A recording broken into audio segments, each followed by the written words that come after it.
죽음에서 살려주신 절대신 하나님. 저자 정명석. 제1부 유년 시절에. 두 번째 사연. 감나무 밑에서 독사에게 물릴 뻔한 이야기.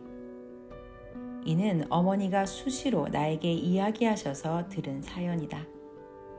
내가 생후 1년도 안 되어 기어만 다닐 때 있었던 일이다. 여름이 지나갈 무렵이었는데 어머니는 가는 골에서 밭을 메야 했기에 50m 떨어진 곳에 큰 감나무 그늘 밑에 포대기를 깔아놓고 감나무 가지에다 끈을 매달아 아기의 허리에 묶은 후 거기서 나 혼자 기어다니며 놀게 했다. 그런데 어머니가 한창 밭을 메다가 갑자기 아기가 생각났단다. 정신없이 밭을 메었기에 일하는 사이 아기를 거기 둔 것도 깜빡 잊어버렸던 것이다.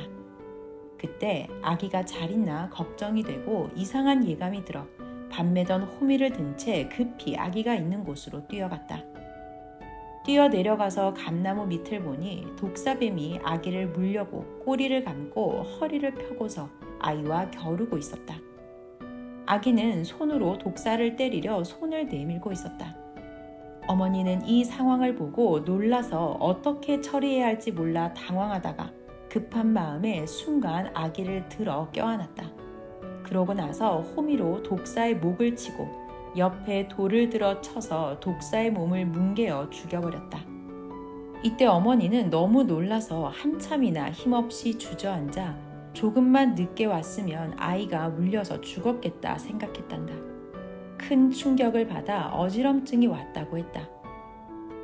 이날 역시도 하나님과 성령님이 그 순간 어머니가 깨닫도록 감동을 주어 뛰어 내려가게 하신 것이다. 하나님은 육신을 쓰고 그때마다 행하신다. 만일 감동을 주시지 않았다면, 그래서 어머니가 급히 가지 않았다면 갓난 아이인 나는 독사에게 물려 아예 죽었다.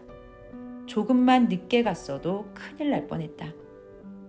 사람의 생각으로 생명을 지키면 잊어버려 죽게 된다. 그러나 하나님은 이와 같이 불꽃 같은 눈으로 지구상의 모든 인생들의 생명을 날마다 지키신다. 불꽃 같은 눈으로 1초도 빠짐없이 지켜주신다. 그러다가 하나님이 직접 도우실 때도 있고 그때 해당되는 합당한 사람을 통해 그 몸을 쓰고 도우실 때도 있다. 이날도 하나님이 나를 지키시며 어머니를 쓰고 도와주시지 않았으면 어린아이라 독사한테 물려 그 자리에서 죽었다. 이때가 9월경이라 독사의 독이 가득히 찼을 때다. 그날 이후로 어머니는 아기를 볼 때마다 아가야, 엄마가 올 때까지 독사와 싸웠구나, 잘했다 하는 말을 늘 수시로 해주었다고 한다. 그래서 그날 일을 식구들도 모두 알게 되었다. 처음에는 아버지께 혼날까봐 말을 안 했다고 하셨다. 그 일 이후 어머니는 어린 나를 다시는 혼자 두지 아니하고 밥 맬 때도 가까이 옆에 두었다. 밭고랑 옆에 그늘지게 막을 쳐놓고 거기에 안전하게 아기를 두고 지켜보면서 밭을 맸다고 하셨다. 내가 커서도 어머니는 이 이야기를 자주 해주셨다. 어머니 말을 듣고 생각해보니 어린아이를 묶어 놓아서 독사가 쫓아와도 도망도 못 간 것이다. 어머니는 그날 어린 내가 멀리 기어가지 못하도록 허리에 끈을 묶어 감나무 가지에 매달아 놓았기 때문에 나는 뱀이 와도 도망도 못 가고 싸워야 했다. 하나님은 어린아이에게 역사하여 주먹질하면서 싸우게 하셨다. 어린 나는 앞에 이상한 물체가 있으니 맨주먹으로 주먹질을 하면서 한 손을 내저은 것이다. 이때 독사는 내가 주먹질하니 더 대든 것이다. 독사는 건드리면 무는 뱀이다. 그런데 하나님이 행하시니 뱀이 물 수는 없었다. 그래서 독사도 순간 공격을 못하고 기회를 보고 있었다. 그 사이에 성령이 감동시켜 어머니를 가보게 하여 뱀을 잡게 한 것이다. 어린 아기니까 그것이 뱀인지도 몰랐는데 성자께서 함께하여 독사가 순간 공격하지 못하도록 손을 내젓게 하신 것이다. 그때 아기가 묶여있던 그 감나무 가지는 나를 묶어놓았다고 그 후에 베어버렸다. 지금도 나는 하나님과 성령님께 그때의 상황과 사실을 물어보면서 이 책을 쓴다. 그러므로 확실하다.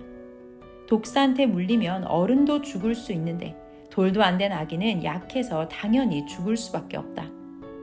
하나님께서 불꽃 같은 눈으로 지키시어 두 번째 죽을 고비에서 나를 살려주신 것이다. 하나님이 함께하면 이런 갓난아이도 죽음에서 살아난다는 것이다. 사람들 누구나 어렸을 때 나와 같은 죽을 고비를 겪었을 것이다. 각종 병이나 혹은 어떤 사고에 의해 죽을 지경에 있었을 때 불꽃같이 지키시는 하나님이 살려주신 것을 확신해야 한다. 조상이 살폈다, 어떤 신이 살폈다 하지 마라. 생명은 창조하신 자의 것이니 전지전능하신 하나님과 성령과 성자께서 그때마다 도우시고 사람을 통해서나 합당한 것을 통해서 각종 방법으로 살리심을 확실히 믿어라.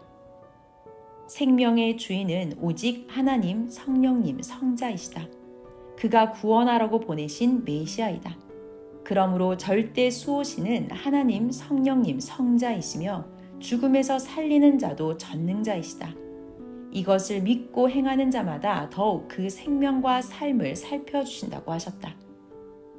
하나님께 물어보기를 하나님은 어떻게 지구 세상의 이 많은 사람들을 다 보시나요? 하니 하나님은 뇌가 두 눈을 통해 내 몸을 늘 보듯이 나는 온 세상을 간단하게 본다. 그리고 사람이 자기 몸이 어떤 물체에 닿으면 뇌가 느끼듯이 나도 느낀다 하셨다. 하나님은 자기 몸의 지체처럼 세상의 모든 생명들을 보고 느끼면서 돕고 지킨다고 하셨다. 역시 전지전능하신 하나님, 성령님, 성자이심을 더욱 확실하게 알게 되었다.